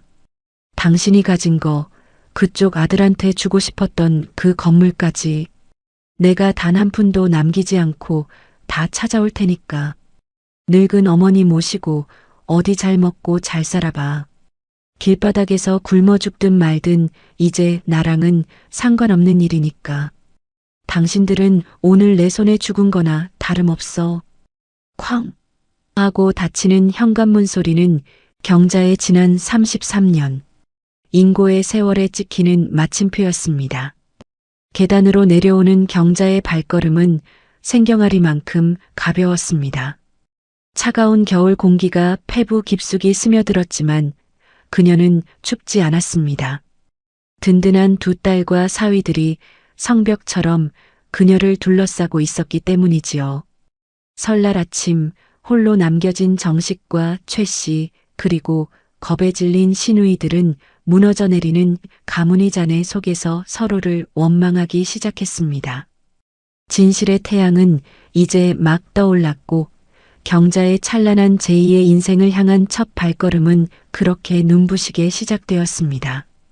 그녀의 눈가에 맺힌 눈물은 이제 슬픔이 아닌 해방의 증표였습니다. 현관문이 둔탁한 소리를 내며 닫히는 순간 그동안 경자의 영혼을 옥죄었던 무거운 쇠사슬이 마침내 끊어지는 소리가 복도의 정적을 찢어발겼습니다. 거실 바닥에 흩어진 전 조각들과 식어버린 탕국물이 발끝을 적셨지만 경자는 단 한 번도 뒤를 돌아보지 않았지요. 미영과 소연은 양옆에서 엄마의 가냘픈 어깨와 야윈 팔을 부서질 듯 단단히 부축했습니다. 엘리베이터로 향하는 경자의 발걸음은 생경아리만큼 가벼웠고 폐부를 찌르는 한겨울의 칼바람조차 이제는 시린 통증이 아닌 온몸을 씻어내는 정화의 기운으로 다가왔지요. 사위 진호와 도우는 지하 주차장에 세워둔 차 문을 미리 열어두고 기다리고 있었습니다. 뒷좌석에 몸을 실은 경자는 차창 밖으로 빠르게 멀어지는 낡은 아파트 단지를 멍하니 응시했지요. 22살 여상을 갓 졸업하고 분홍빛 꿈을 꾸며 발을 들였던 그 집이 이제는 타인의 무덤처럼 낯설고 혐오스럽게 느껴졌습니다. 미연은 엄마의 거칠어진 손목에 맺힌 붉은 자국과 기름때 묻은 앞치마를 보며 조용히 입술을 깨물었습니다. 엄마, 이제 다 끝났어. 아빠도 할머니도 그 지긋지긋한 집구석도 이제 엄마 인생엔 단 한 조각도 남지 않을 거야. 우리가 다 지워줄게. 정말 고생했어, 엄마. 그래, 엄마. 우리 이제 정말 공기 좋고 따뜻한 곳으로 갈 거야. 엄마 이름 석자만 생각하고 오직 엄마만을 위해서 숨 쉴 수 있는 그런 곳 말이야. 소연의 다독임에 경자는 그저 가만히 고개를 끄덕였습니다. 차는 복잡한 도심의 소음을 벗어나 한참을 달렸지요. 1시간 남짓 달려 도착한 곳은 도시 근교의 조용한 숲이 내다보이는 작은 소형 아파트였습니다. 새로 지은 건물답게 로비는 티끌 하나 없이 깨끗했고 경비원의 친절한 인사가 경자를 맞이했습니다. 미연이 가방에서 반짝이는 열쇠를 꺼내 경자의 손바닥 위에 조심스럽게 올려두었습니다. 엄마, 이 집 열쇠야. 엄마가 직접 한번 열어봐. 경자는 떨리는 손으로 현관 번호키를 눌렀습니다. 띠리릭, 경쾌한 소리와 함께 문이 열리자 은은한 편백향기와 깨끗한 비누 냄새가 마중을 나왔지요. 거실 창밖으로는 정월 초하루의 해질녘 노을이 황금빛 보자기처럼 쏟아지고 있었습니다. 경자는 조심스럽게 거실로 발을 들였지요. 반짝이는 대리석 바닥과 화이트톤의 깔끔한 가구들이 마치 그녀를 오랫동안 기다려온 듯 단정하게 놓여 있었습니다. 식탁 위에는 미리 준비해둔 화사한 꽃바구니와 묵직한 서류 봉투 하나가 놓여 있었어요. 엄마, 저기 봉투 속에 든 종이 한번 꺼내볼래? 미연의 말에 경자가 봉투 속의 종이를 꺼냈습니다. 그것은 다름 아닌 부동산 등기 권리증이었지요. 권리자 성명란에는 선명한 글씨로 신경자라는 석자가 정직하게 적혀 있었습니다. 33년 동안 박정식의 아내로 최 씨 집안의 무보수 식모로 살며 제 이름 석자를 잃어버렸던 그녀에게 이 종이는 단순한 재산이 아닌 살아있음에 대한 증명이었습니다. 이게 정말 내 집이라고? 내 이름으로 된 내 거란 말이니? 응, 엄마. 우리들이 몇 년 전부터 월급 조금씩 떼서 몰래 모았어. 엄마가 언제든 그 지옥 같은 곳에서 도망치고 싶어 할 때 바로 숨을 수 있는 튼튼한 방패가 필요했거든. 이 집 명예 처음부터 끝까지 온전히 엄마 거야. 경자는 등기 권리증을 가슴에 꼭 안고 그대로 바닥에 주저앉았습니다. 33의 인고의 세월이 그 종이 한 장에 씻겨 내려가는 듯 했지요. 며느리라는 이름으로 아내라는 굴레로 자신을 지워가며 마트 캐셔와 반찬가게 알바를 전전했던 그 고단한 시간들이 비로소 보상받는 기분이었습니다. 경자는 소리 없이 오열했습니다. 서글픈 눈물이 아니라 비로소 자기 자신으로 돌아온 것에 대한 환희와 해방의 눈물이었습니다. 딸들은 엄마를 안방 침대로 안내했습니다. 구름처럼 포근한 거위 털 이불에서는 향기가 났습니다. 경자는 평생 남의 이부자리만 펴주던 손으로 자신의 이불을 가만히 쓸어보았어요. 새벽 5시면 어김없이 울리던 시어머니의 호통 소리도 전냄새 진동하던 부엌의 고역도 이제는 아득한 꿈결 같았지요. 처음으로 누구의 눈치도 보지 않고 누구의 수발도 들지 않은 채 경자는 세상에서 가장 평온한 잠에 빠져들었습니다. 그 시각 남편 정식이 남겨진 집안은 그야말로 아수라장이었습니다. 쏟아진 탕국물 위로 최 씨는 악을 쓰며 바닥을 쳤고 시누이들은 재산분할 소송과 형사고소 이야기에 겁을 집어먹고는 인사도 없이 뿔뿔이 흩어졌지요. 정식은 거실 한가운데 멍하니 앉아 딸들이 뿌리고 간 불륜 증거 사진들과 혼외자, 아들의 인적 사항을 노려보았습니다. 그때 그의 휴대전화가 진동하며 요란하게 울리기 시작했습니다. 내연녀 미숙이었습니다. 정식 씨, 어떻게 된 거야? 이번 설 연휴 끝나면 바로 제남이 이름으로 상가 건물 넘겨주기로 했잖아. 왜 아직 확답이 없어? 내가 법무사한테 확인해 보니까 명예 이전 신청 준비도 안 됐다며. 미수가 지금 우리 집 풍비박산 났어. 딸들이 다 알아버렸다고. 이혼 소송 건다는데 내가 지금 건물 넘겨주게 생겼냐? 내 앞가림도 막막해 죽겠는데. 정식의 짜증 섞인 대답에 미숙의 목소리는 순식간에 날카로운 화살이 되어 날아왔습니다. 뭐라고? 그럼 우리 제남이는 어떻게? 당신 그 건물 하나 믿고 나 20년 넘게 그림자처럼 산 거야. 이제 와서 딸들 핑계 대지 마. 당장 도장 안 찍으면 나도 가만 안 있어. 당신 본처한테 우리 사이 다 까발리고 회사고 뭐고 다 망가뜨릴 줄 알아. 이미 다 알았다니까. 당신이랑 제남이 인적사항까지 딸들이 다 털어갔어. 이 마당에 무슨 건물 타령이야. 당신은 나 걱정도 안 돼? 미숙은 정식의 상황 따위는 안중에도 없었습니다. 오로지 재산뿐이었지요. 그녀는 입에 담지 못할 욕설을 퍼붓고는 전화를 매몰차게 끊어버렸습니다. 정식은 머리를 쥐어뜯으며 고통스러워했습니다. 20년 넘게 자신의 유일한 위안이자 안식처라 믿었던 두 번째 집안조차 결국 돈으로 얽힌 가짜 성벽이었음을 깨닫는 데는 그리 오래 걸리지 않았습니다. 딸들에게는 예쁜 옷 한 번 제대로 사주지 않았지만 아낌없이 지원해준 아들 제남조차 정식의 전화를 무시하며 받지 않았지요. 재산이 없는 정식은 그들에게 더 이상 아버지가 아니었습니다. 정식은 차갑게 식어버린 거실 바닥을 보며 경자의 빈자리를 처절하게 떠올렸습니다. 늘 그곳에 공기처럼 존재하며 자신의 모든 뒤치다꺼리를 해주던 아내. 마트 알바를 해서라도 남편의 체면을 세워주던 경자가 사라지자 집안은 단 몇 시간 만에 사람 온기 하나 없는 흉가처럼 변해버렸어요. 반면 경자의 안식처는 달빛 아래 평온하기만 했지요.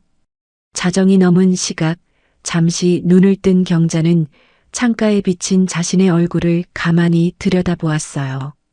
그동안 한 번도 보지 못했던 평화로운 한 여자의 얼굴이 거기 있었지요. 그녀는 다시 깊게 눈을 감았습니다. 내일 아침에는 새벽같이 일어나지 않아도 된다는 사실, 시어머니의 발을 씻기지 않아도 된다는 사실이 그녀를 다시 깊고 아늑한 단잠의 세계로 인도했습니다. 눈부신 봄볕이 법조타운의 무미건조한 회색 건물 위로 사정없이 쏟아지던 날이었어요. 누군가의 아내로 며느리로만 살며 자신의 이름을 지어왔던 경자가 이제는 당당한 신경자로서 법정이라는 낯선 무대 위에 섰지요. 미연은 법원 공무원으로 재직하며 쌓아온 치밀한 지식과 냉철한 이성을 총동원해 소장을 작성했습니다.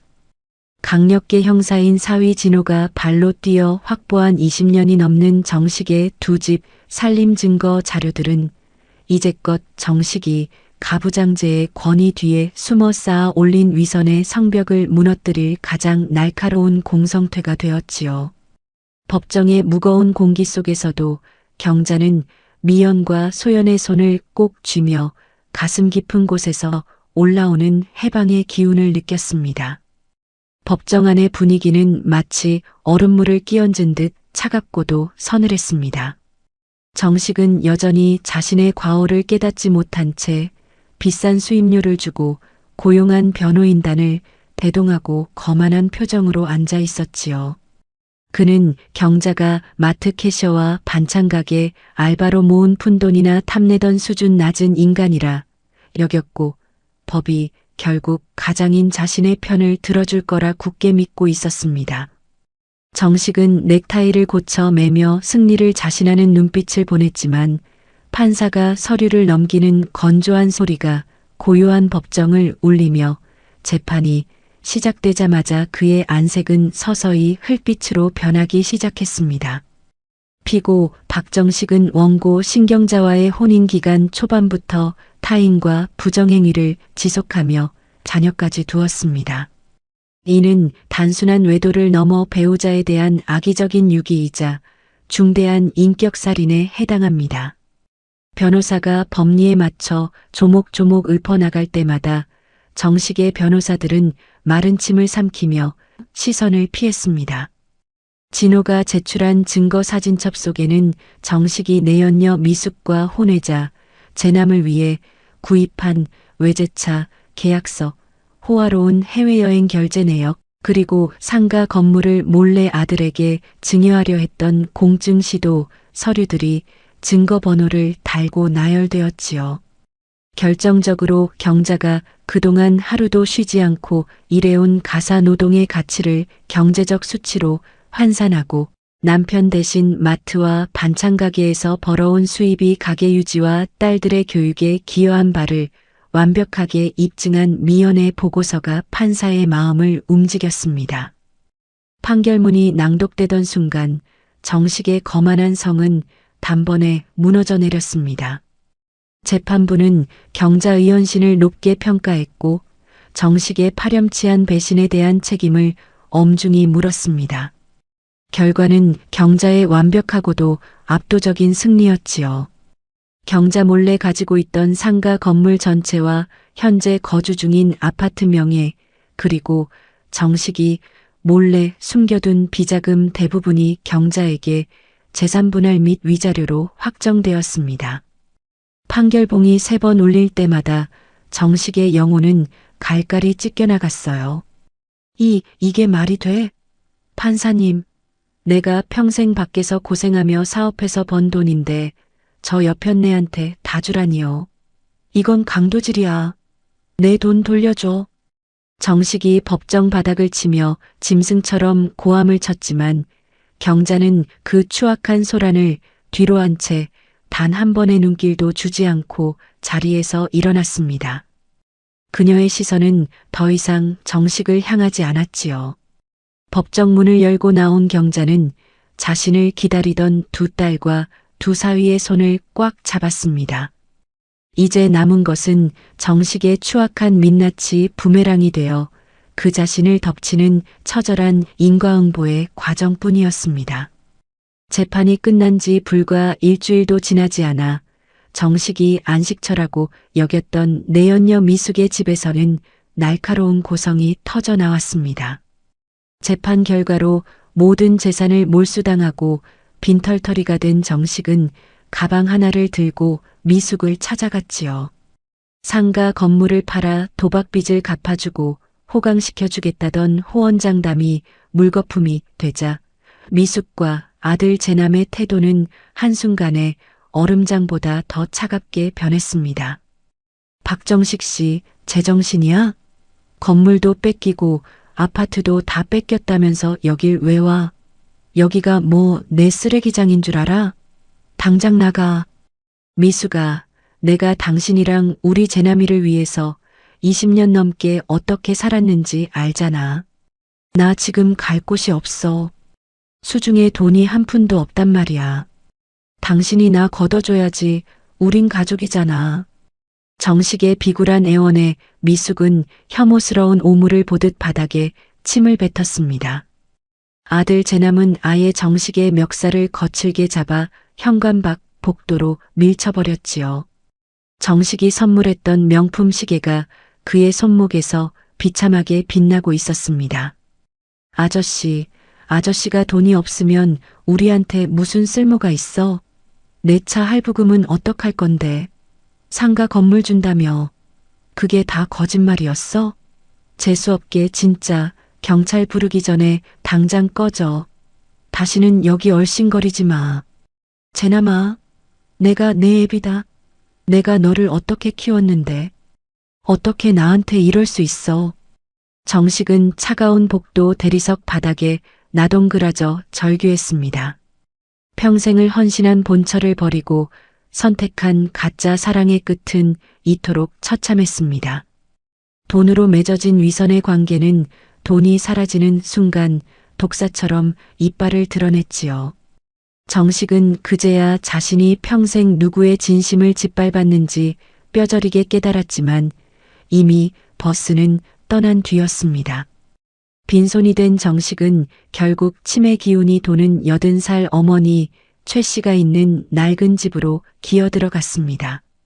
하지만 그곳 역시 이제는 경자의 명의로 넘어간 상태였고 경자는 딸들의 조언에 따라 그 집을 즉시 매각 처분했습니다. 정식과 최 씨는 쫓겨나듯 짐을 쌌지요. 갈 곳 없는 두 사람은 도심 외곽의 허름한 주택가, 한낮에도 볕이 잘 들지 않는 낡은 셋방으로 밀려났습니다. 그들이 평생 경자를 몰아넣었던 그 어두운 부엌보다 더 좁고 참담한 공간이었습니다. 최 씨는 구석에 앉아 정신이 나간 듯 끊임없이 경자의 이름을 부르며 악을 썼습니다. 그 재수 없는 년 어디 갔어? 내 밥 가져오라고 해. 내가 걔를 어떻게 가르쳤는데 감히 우리 귀한 아들을 이렇게 만들어. 당장 오라고 해. 배고파 죽겠다. 어머니, 제발 그만 좀 하세요. 그 여자 이제 없다고요. 나도 지금 미치겠으니까 조용히 좀 하란 말이에요.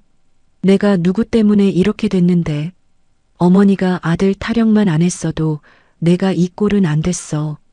정식은 어머니에게 소리를 지르며 자신의 머리카락을 쥐어뜯었습니다. 경자가 차려주던 따뜻한 국밥과 빳빳하게 다려진 와이셔츠가 간절했지만 이제 그에게 남은 것은 늙은 어머니의 광기 어린 원망뿐이었습니다. 명절이면 경자를 쥐잡듯 잡으며 가스라이팅을 일삼던 새 시누이도 막내 남동생의 재산이 증발하자 내 코가 석 자답 올케가 무서워서 연락 못하겠다며 정식의 전화를 차단하고 나몰라라 해버렸지요. 그 무렵 경자는 미연이 마련해준 새 아파트 베란다에서 화초에 물을 주고 있었습니다. 그동안 비릿한 기름 냄새와 모진 구박 속에 갇혀있던 그녀의 코끝에 이제는 싱그러운 흙내음과 평화로운 봄바람이 스쳐 지나갔지요. 그녀는 법원에서 날아온 최종 확정 판결문을 가슴에 품었습니다. 그것은 단순한 종이 뭉치가 아니라 자신의 무너졌던 삶을 다시 세우는 신성한 설계도이자 자유의 선언서였습니다. 엄마, 이제 정말 끝났어. 아빠 소식 들었어? 그 내 연녀한테 쫓겨나서 할머니랑 낡은 주택 새방 얻었다더라. 자기들이 저지른 대로 받는 거지 뭐. 이제 신경 쓰지 마. 미연의 말에 경자는 그저 창밖의 푸른 하늘을 바라보았습니다. 통쾌함보다는 오히려 시원한 해방감이 가슴 깊은 곳에서 밀려왔습니다. 긴 겨울이 지나고 마침내 경자의 인생에도 따스한 볕이 들기 시작했습니다. 싱그러운 새벽 공기가 창틈으로 스며드는 오전이었어요. 예전 같으면 기름 냄새 진동하는 부엌에서 전을 부치느라 허리가 끊어질 듯 아팠을 시간이지만 경자의 일상은 이제 완전히 다른 빛깔로 채워지고 있었지요. 그녀는 햇살이 잘 드는 자신의 아파트 거실 한복판에 보랏빛 요가 매트를 폈습니다. 미연과 소연이 엄마의 양옆에 자리를 잡았지요. 잔잔하게 흐르는 명상 음악 소리에 맞춰 경자는 천천히 숨을 들이마시고 내뱉었습니다. 엄마, 팔을 더 멀리 뻗어봐. 그동안 굽어있던 엄마 등을 이제 우리가 다 펴줄게. 숨을 깊게 들이마시고 내뱉을 때 엄마 가슴속 응어리도 다 나간다고 생각해. 미연의 다정한 목소리에 경자는 파르르 떨리는 팔을 곧게 뻗었습니다.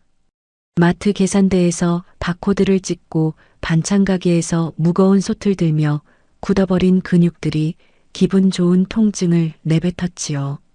경자는 눈을 감고 자신의 몸 구석구석에 집중했습니다. 누구의 아내도 누구의 며느리도 아닌 오직 신경자라는 이름의 생명이 숨을 쉬고 있다는 사실이 경자에게는 매일 아침 맞이하는 기적 같았습니다. 요가를 마친 뒤 거울 앞에 선 경자는 자신의 얼굴을 가만히 들여다보았습니다. 퀭했던 눈가는 어느덧 생기를 되찾았고 거칠었던 피부에는 은은한 광택이 돌고 있었지요. 한편 소연의 기획으로 시작된 수제청 사업은 경자의 인생을 송두리째 바꿔놓았습니다. 소연은 방송국 PD로 일하며 쌓은 감각을 발휘해 엄마가 블로그에 소박하게 올리던 수제청 일기를 정식 온라인 쇼핑몰로 탈바꿈시켰지요. 경자의 진심청이라는 이름으로 런칭된 이 브랜드는 인공 첨가물 없이 오직 신선한 과일과 경자의 정성으로만 담갔다는 점이 입소문을 타면서 그야말로 폭발적인 반응을 불러왔습니다. 주문 알림 소리가 쉴 새 없이 울렸고 한 달치 예약이 단 10분 만에 마감될 정도로 대박이 났지요. 엄마, 오늘 유자청 주문만 500병이 넘었어. 댓글 좀 봐. 할머니가 담가주신 것처럼 깊은 맛이 난다고 다들 난리야. 우리 이제 진짜 예약제로만 운영해야 할 것 같아. 소연이 태블릿 화면을 보여주며 환하게 웃자 경자는 앞치마를 고쳐매며 수줍게 미소 지었습니다. 예전에는 남의 눈치 보느라 밤마다 몰래 담갔던 수제청이었지만 이제는 자신의 이름을 건 당당한 사업이자 자부심이 된 것이었지요. 경자는 깨끗하게 소독된 유리병에 황금빛 유자청을 가득 채우며 생각했습니다. 자신의 인생도 이 청들처럼 달콤하고 진하게 익어가는 중이라고 말이지요. 하지만 빛이 밝을수록 정식과 최 씨의 그림자는 더욱 짙고 비참하게 가라앉고 있었습니다. 모든 재산을 소송으로 잃고 빈털터리가 된 정식은 비참한 하루하루를 보내고 있었습니다. 노모 최 씨는 치매 증세가 심해져 하루 종일 정식을 경자로 착각하며 타박했지요. 야, 곰 같은 년아. 배고파 죽겠는데 밥도 안 차려주고 어디서 노닥거려. 내 국이 왜 이렇게 싱거워. 당장 다시 해와. 최 씨가 빈 그릇을 바닥에 내던지며 악을 쓰자 정식은 머리를 쥐어뜯으며 주저앉았습니다. 본처를 버리고 선택했던 내연녀와 혼외자 아들에게까지 쓰레기처럼 버림받은 뒤에야 정식은 자신이 얼마나 소중한 보석을 짓밟고 살았는지 뼈저리게 깨달았습니다. 차가운 라면 국물로 끼니를 때우며 정식은 경자가 정성껏 묻혀주던 나물 반찬과 다정한 안부를 떠올리며 피눈물을 흘렸습니다. 하지만 이미 엎질러진 물이었지요. 결국 참다 못한 정식은 떨리는 손으로 경자의 번호를 눌렀습니다. 그는 경자가 번호를 바꾼 줄도 모르고 수백 번 전화를 걸다가 수제청 쇼핑몰 고객센터 번호를 알아내 비굴하게 전화를 걸었지요. 마침 전화를 받은 이는 미연이었습니다. 여보세요. 경자야? 나 정식이다. 나 한 번만, 딱 한 번만 만나주면 안 되겠니? 내가 정말 죽을 죄를 졌다. 나 지금 어머니 모시고 밥도 제대로 못 먹고 있어. 제발 살려줘. 정식의 가느다란 목소리에 미연의 눈빛이 순식간에 차갑게 식었습니다. 미연은 엄마가 들을까봐 조용히 베란다 문을 닫고 전화를 이어갔습니다. 박정식 씨, 당신이 무슨 염치로 우리 엄마를 찾아요?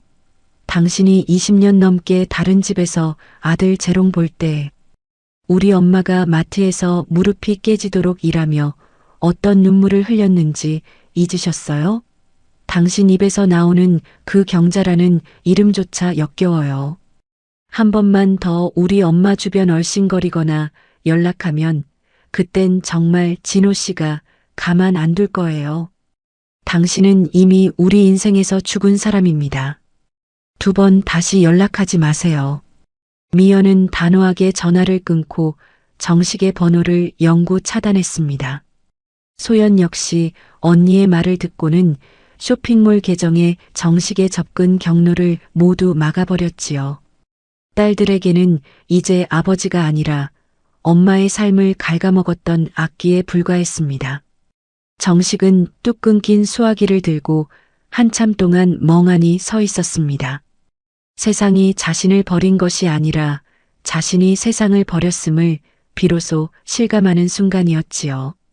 하지만 정식은 이대로 굶어 죽을 수는 없었습니다. 늙은 어머니의 신음소리가 귓가를 때렸고 무엇보다 망가진 자신의 인생을 어떻게든 다시 일으켜 세워보고 싶다는 처절한 생존 본능이 꿈틀거렸지요. 정식은 이튿날 새벽 아직 어스름이 깔린 시간에 직업 소개서로 향했습니다. 58평생 남이 벌어다주는 돈과 아내의 희생만 탐냈던 그가 난생 처음 자신의 정직한 땀으로 빵을 구하기 위해 거친 현장으로 발을 들인 것이지요. 망해가는 사업 대신 일당직이라도 해서 생계를 유지하기 위해 일터로 간 정식은 경자가 매일 마트에서 반찬 가게에서 느꼈던 고통이 이런 것이었나? 라고 느끼며 남몰래 눈물을 훔쳤습니다. 그는 망해버린 자신의 사업을 다시 밑바닥부터 시작해보겠다며 밤낮 없이 노동을 시작했습니다. 비록 가진 것은 아무것도 남지 않았고 예전의 화려한 사장님 소리는 꿈결처럼 사라졌지만 그는 처음으로 노동의 신성함과 자신이 저지른 죗값의 무게를 배우며 처절하게 반성하고 있었습니다. 같은 시간 경자의 새집 부엌에는 향긋한 생강향이 가득했습니다. 경자는 소연이 세련되게 편집해준 자신의 인터뷰 영상을 보며 흐뭇한 미소를 지었지요. 영상 속의 경자는 허리를 곧게 펴고 당당하게 자신의 수제청을 설명하고 있었습니다. 그동안 시어머니의 발을 씻기고 남편의 뒤치다꺼리를 하던 그 손은 이제 전국의 수만 명에게 건강한 달콤함을 전달하는 축복의 손이 되었습니다. 엄마, 이제 주문 예약이 내년 초까지 꽉 찼어. 우리 수제청이 백화점 팝업 스토어 제안까지 받았대. 소연의 환호성에 경자는 딸의 손을 꽉 잡았습니다. 긴 터널을 빠져나와 마주한 이 눈부신 빛은 오직 경자 스스로가 일궈낸 노력과 딸들의 사랑이 만들어낸 결실이었습니다. 창밖의 하늘은 시리도록 높고 푸르렀으며 경자의 가슴 속에는 더 이상 박정식이라는 이름의 상처가 남아있지 않았습니다. 그녀는 이제 오직 자신의 이름으로, 자신의 속도로 당당하게 두 번째 인생의 무대를 걸어가고 있었습니다. 밤이 되자 경자는 홀로 베란다에 서서 밤하늘의 밝은 별을 보았습니다. 어둠 속에서도 유독 빛나는 별 하나가 마치 자신의 바뀐 운명처럼 느껴졌지요. 경자는 나직하게 혼잣말을 중얼거렸습니다. 그래, 살아내길 잘했구나. 버텨내길 참 잘했어. 그녀의 입가에 머문 미소는 그 어떤 수제청보다 달콤하고 깊은 맛을 내고 있었습니다. 인과응보의 톱니바퀴는 그렇게 완벽하게 맞물려 돌아가고 있었고 경자의 찬란한 홀로서기는 이제 막 꽃을 피우기 시작했습니다. 은빛 파도가 하얗게 부서지는 제주도의 푸른 바다가 눈앞에 끝없이 펼쳐져 있었습니다. 코끝을 스치는 바람에는 비릿한 바다 내음 대신 가슴속까지 뻥 뚫어주는 상쾌한 자유의 향기가 실려 있었지요. 경자는 해변의 고운 모래 위에 맨발로 서서 밀려왔다 밀려가는 파도를 가만히 응시했습니다. 그동안 그녀의 발목을 옥죄었던 주방의 눅눅한 습기와 시어머니의 서슬 퍼런 호통 소리는 이제 아득한 전생의 기억처럼 희미해졌습니다. 미영과 소연은 양옆에서 엄마의 야윈 손을 꼭 맞잡고 나란히 해변을 걸었습니다. 엄마, 발바닥 시원하지? 제주도 모래가 다른 곳보다 유독 보드랍고 따뜻하대. 우리 엄마 그동안 좁은 마트 계산대랑 기름기 가득한 반찬 가게 주방에서 고생만 했는데 이제는 이런 넓은 세상만 보고 살자. 우리가 엄마 인생의 가이드는 평생 책임질게. 미연의 다정한 말에 경자는 아이처럼 해맑게 웃었습니다. 주름진 눈가에는 어느덧 마른 눈물 자국 대신 평온하고 맑은 빛이 감돌고 있었지요. 소연은 엄마의 어깨에 머리를 기대며 저 멀리 수평선 너머를 가리켰습니다. 엄마, 저기 좀 봐. 해가 지기 시작하니까 바다가 온통 황금빛 보자기처럼 변했어. 우리 엄마 인생도 이제 저렇게 눈부시게 빛날 일만 남았어. 이제는 박정식의 아내도 아니고 최씨 집안 며느리도 아니야. 오직 신경자라는 예쁜 이름으로만 사는 거야. 알았지? 경자는 딸들의 온기를 느끼며 깊고 긴 숨을 들이마셨습니다. 평생 누군가를 위해 밥을 짓고 전을 부치며 매캐한 연기를 들이마셨던 폐부로 제주도의 청정한 공기가 쏟아져 들어왔지요. 가슴 한복판을 짓누르던 묵직한 돌덩이가 비로소 파도에 씻겨 내려가는 기분이었습니다. 그녀는 자신의 굳은 살 박인 손바닥을 가만히 내려다보았습니다. 30세의 인고의 세월이 새겨진 그 손은 이제 더 이상 부끄러운 훈장이 아니라 승리한 여자의 당당한 증표였습니다. 해질녘이 되자 5사람은 바다가 한눈에 내려다 보이는 최고급 풀빌라 테라스에 모였습니다. 예전 같았으면 경자는 이 시간에도 앞치마를 질끈 동여매고 고기를 굽고 쌈을 싸서 시댁 식구들 입에 넣어주느라 정작 자신은 식어버린 밥 한 술 제대로 뜨지 못했을 것입니다. 하지만 오늘은 모든 것이 달랐습니다. 첫째 사위 진호와 둘째 사위 도훈이 팔을 걷어붙이고 불 앞에 섰지요. 장모님, 오늘은 손가락 하나 까딱하지 마십시오. 제가 강력계 형사 아닙니까? 이 고기들은 제가 범인 잡듯이 완벽하게 제 앞에서 세상에서 가장 맛있게 구워드리겠습니다. 장모님은 그저 제주도 바람이나 즐기시면 됩니다. 진호가 익살스럽게 너스레를 떨며 집게를 흔들자 테라스에는 유쾌한 웃음소리가 번졌습니다. 도훈 역시 옆에서 능숙하게 채소를 씻고 소연이 기획한 수제청 소스를 준비하며 장모님을 살뜰히 챙겼지요. 어머니, 제가 마케팅 전문가로서 장담하는데 오늘 이 고기는 어머니가 담그신 명품 수제청 소스랑 만나서 전설적인 맛을 낼 겁니다. 이제 편하게 앉아서 대접받으세요. 그동안 고생하신 거 저희 사위들이 내내 갚아드릴 거예요. 사위들이 정성껏 구워 건네는 고기를 한 점 입에 넣은 경자는 코끝이 찡해졌습니다.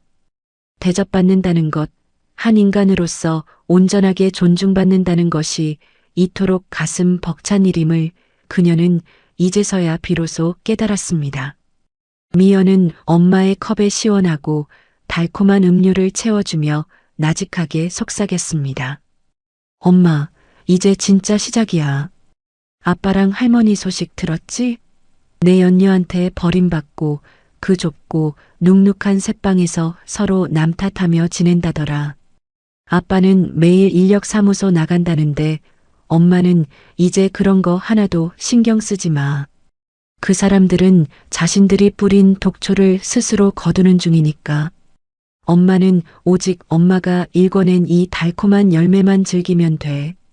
경자는 지는 노을을 바라보며 나직하게 대답했습니다. 그녀의 목소리는 이제 가늘게 떨리지 않았고 깊고 단단한 강물처럼 평온했습니다. 미연아, 소연아, 엄마는 이제 그 사람들이 밉지도 않다. 누군가를 미워하는 것도 사실 다 기운이 있어야 하는 거잖니.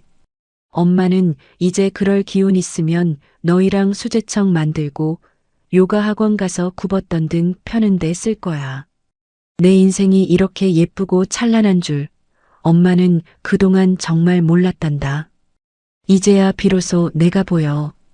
하늘은 어느새 보랏빛과 오렌지빛이 뒤섞인 장엄한 노을로 물들어갔습니다. 경자는 테라스 난간에 기대어 그 장관을 뚫어지게 응시했습니다. 그동안의 긴 인고는 끝이 났고 시린 겨울을 견뎌낸 경자의 삶에는 마침내 찬란한 봄이 찾아왔습니다. 수제청 예약이 내년 초까지 꽉 찼다는 성공적인 소식보다 오늘 아침 요가 학원에서 선생님께 자세가 좋아졌다는 칭찬을 들었다는 소소한 일상이 경자에게는 더 큰 구원이자 행복으로 다가왔지요. 33년 전 여상을 졸업하고 찬란한 꿈을 가졌던 그 22살의 소녀가 이제야 경자의 야윈 몸 안에서 다시 기지개를 켜며 숨을 쉬기 시작했습니다. 그녀는 이제 누구의 무보수 식모도 아니었고 아들 못 낳아 구박받던 여자도 아니었습니다. 오직 자신의 이름으로 당당히 서서 세상을 향해 진심을 담은 수제청의 향기를 전하는 위대한 경영자이자 당당한 여성 신경자였습니다. 자, 장모님, 제가 특별히 준비한 전복구이입니다. 이거 드시고 기운 내셔야 저희랑 나중에 유럽 여행도 가시고 하죠. 저희가 벌써 비행기표 알아보고 있습니다. 진호가 호기롭게 접시를 내밀자 경자는 소리내어 환하게 웃었습니다. 그 웃음소리가 제주도의 파도 소리와 어우러져 밤 공기를 타고 멀리 퍼져나갔습니다. 33년 동안 억눌려 있던 경자의 영혼이 비로소 자유의 날갯짓을 하는 순간이었지요. 딸들과 사위들은 그런 경자를 보며 함께 술잔을 기울였고 테라스는 그 어느 명절보다 따뜻하고 풍요로운 온기로 가득 찼습니다. 밤하늘에 하나둘 별이 뜨기 시작했습니다. 경자는 저 멀리 반짝이는 별을 보며 마음속으로 다짐하고 또 다짐했습니다. 다시는 자신을 지워가며 남의 그림자로 살지 않겠노라고. 남은 생은 오직 사랑하는 딸들과 사위들, 그리고 무엇보다 가장 소중한 자기 자신을 지극히 사랑하며 살아가겠노라고 말입니다. 지는 노을 아래서 환하게 웃는 경자의 얼굴은 그 어떤 비단보다 고왔고 그 어떤 보석보다 찬란하게 빛나고 있었습니다. 인고의 세월을 견뎌낸 한 여인의 위대한 홀로서기는 그렇게 제주도의 푸른 밤 아래서 가장 아름다운 마침표를 찍고 있었습니다. 아니, 그것은 끝이 아니라 세상에서 가장 눈부신 제2의 인생을 여는 웅장한 서곡이었습니다. 경자는 사위가 건네준 쌈을 크게 싸서 입에 넣었습니다. 씹을수록 고소하고 달콤한 그 맛이 마치 그녀의 바뀐 운명처럼 달콤했습니다. 이 찬란한 봄은 경자의 생애 가장 따뜻하고 향기로운 계절로 영원히 기억될 것이었습니다. 경자의 눈가에 맺힌 작은 이슬은 이제 슬픔이 아닌 다가올 내일에 대한 설렘이었습니다. 우리 구독자님들, 오늘의 이야기 어떠셨나요? 사연 들어주셔서 감사드리고 재미난 사연 계속 들으실 수 있도록 구독, 좋아요, 알림 설정 버튼 꾹 눌러주시고 주변에 공유도 해주세요. 댓글도 남겨주시면 다음 사연 제작에 큰 힘이 됩니다. 오늘도 행복이 함께 하시길 소망하겠습니다.